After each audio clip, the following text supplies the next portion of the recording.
Hi, and welcome to another training video from XMPRO. Today we'll be looking at how to use the Sparkline component. As a prerequisite, you should have already gone through the video on how to create and use data sources. If not, then I recommend doing that first. The Sparkline component can be found in the Basic Blocks section. Sparklines don't look so good when they are extremely large, so I'm going to change the width to 50% on this one and height to 80 pixels. And I also have to change the flex grow to 0.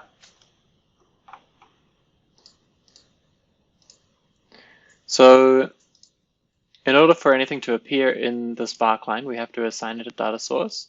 I've already previously created one with a battery level over time.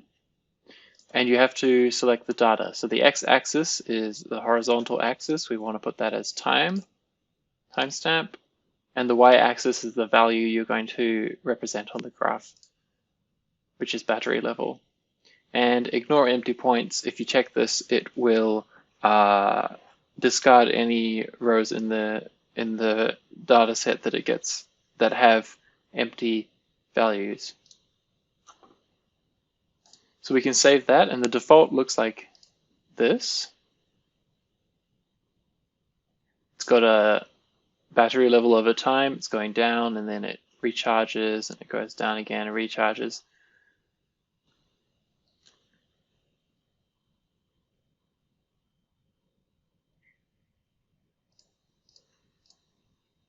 It doesn't have to be a line. It can be an area, bar, spline area, step line, or a win-loss graph. So what some of these look like, spline, what that does is it rounds the edges of the line.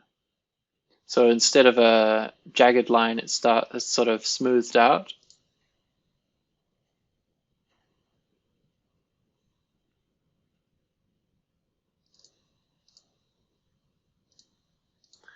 Step makes it go in a horizontal and then vertical and nothing else. Area puts gray underneath the line, and each of these have appearance properties that you can assign to them. So area has highlight first and last, etc. Bar has some less properties. Win loss has some win color, loss color, etc. So if we go back to line and choose highlight first and last point, then it's going to bring up some more options. If we choose show min and max point, it's going to show some more options.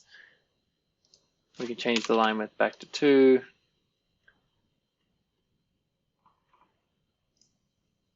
There are a whole bunch of ways that you can make this, you can customize the Sparkline.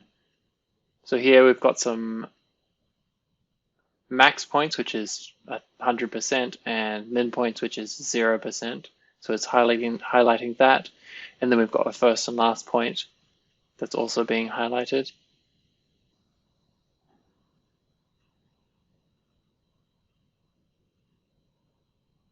And there are many more ways that you can modify the Sparkline.